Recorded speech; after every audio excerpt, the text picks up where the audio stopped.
Sometimes the people who destroy your life are the same people who once promised to protect you.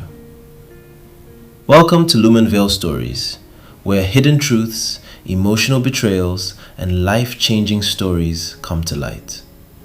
Today's story is about love power, betrayal, and the painful lessons one young woman learned after getting involved with the wrong man. And trust me, this story did not end the way she expected. So sit back, listen carefully, and don't forget to subscribe for more emotional African stories that will keep you thinking long after they end.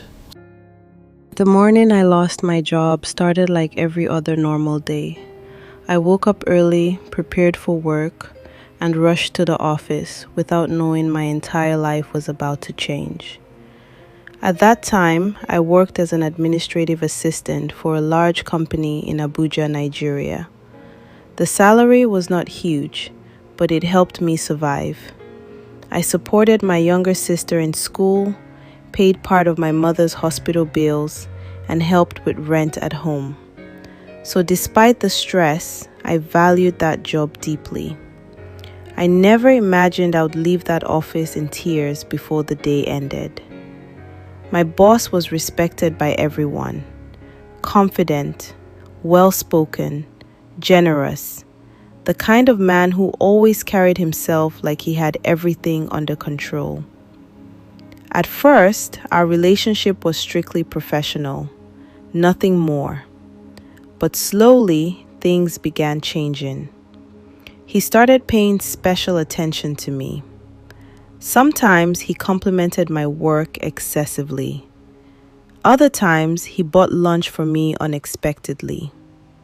At first I ignored it, but eventually the attention became impossible to miss.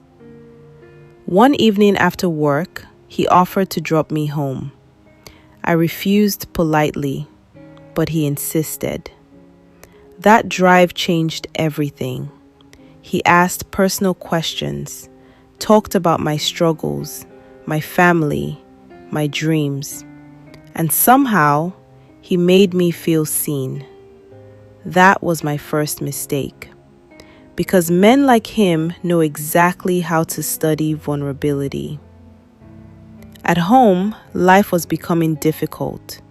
My mother's health bills increased. My landlord constantly demanded rent. Sometimes I skipped meals just to survive the month. And during those difficult moments, my boss always appeared like a savior. One day, he gave me money unexpectedly. I refused at first, but he smiled and said, "Stop suffering alone." That sentence stayed in my heart. Slowly, emotional dependence began growing. Months later, everything crossed the line. What started as emotional closeness became a secret relationship. He promised me many things: promotion, a better apartment, business support, and the biggest lie of all, I no longer love my wife. I wanted to believe him so badly. Because when someone constantly rescues you during hard times, you begin mistaking dependence for love. We became careful, too careful. Sometimes we stayed late after everyone left the office. Other times we met in hotels across the city. And every single time, he made me believe I was special. But deep down, I constantly felt guilty, especially whenever his wife visited the office. She was polite, calm, professional, and every time I saw her smile at me, something inside me felt uncomfortable. But by then, I was already trapped emotionally. One older female colleague noticed everything before others did. One afternoon, she called me aside quietly. Then she said something I will never forget. Men like him never leave their wives. Protect yourself before it destroys you. I became defensive immediately. I told myself she was jealous, bitter, negative. So I ignored her warning completely.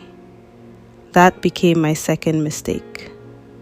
Then, one Monday morning, everything exploded. The moment I entered the office, the receptionist looked uncomfortable. People avoided eye contact strangely. Then suddenly, my boss's wife called me into her office. The moment I entered, I knew something was wrong.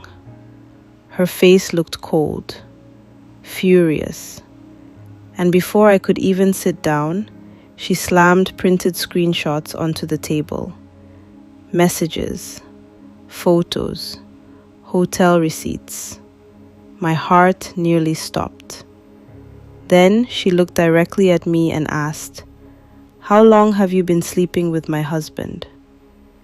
I could not speak. The room became painfully silent. And the worst part? My boss was standing there the entire time, quiet, watching, like I meant absolutely nothing to him.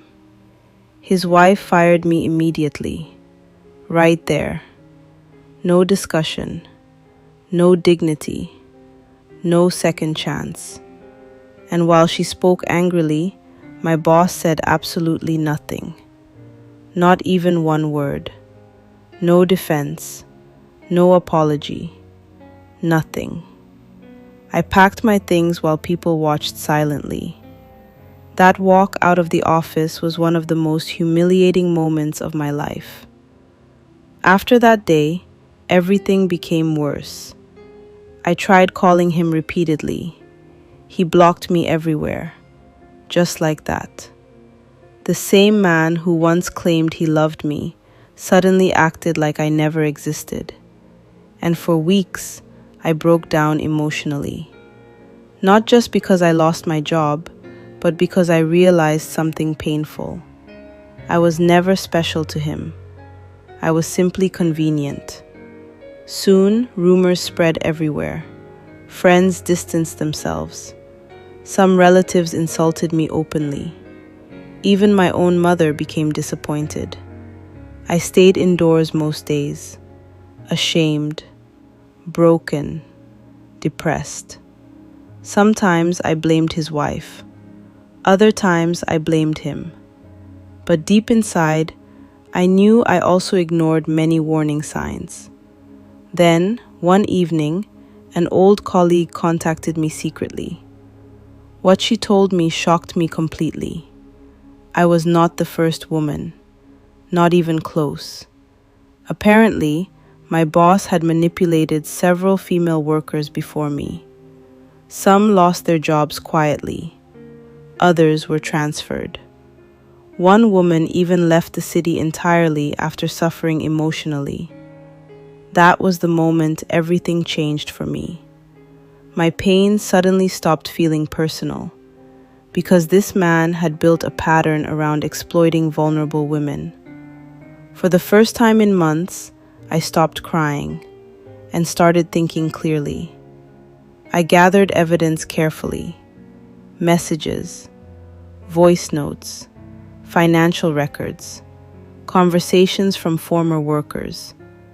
Not because I wanted revenge, but because I finally understood something important. Silence protects predators. Eventually, an internal investigation began quietly. More women spoke up. Employees started exposing hidden stories. And suddenly, the respected businessman everyone admired began losing control. Clients distanced themselves. Rumors spread publicly. Even his marriage started collapsing.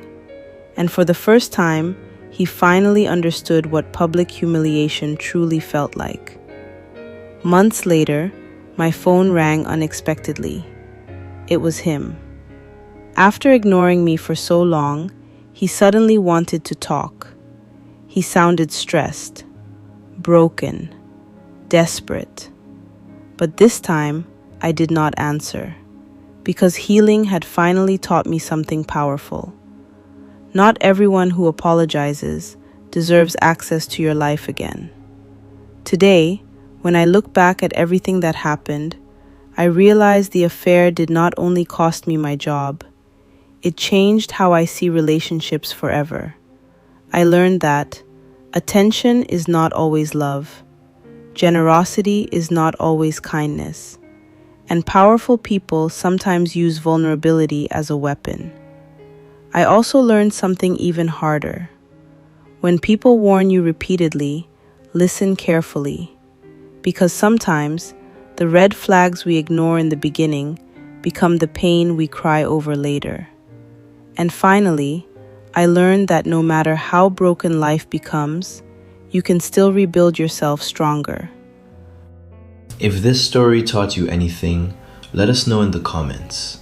Do you think she deserved what happened, or was she also a victim of manipulation? And if you enjoy emotional African stories filled with suspense, betrayal, and powerful life lessons, subscribe now to Lumenveil Stories, because the next story might change the way you see people forever.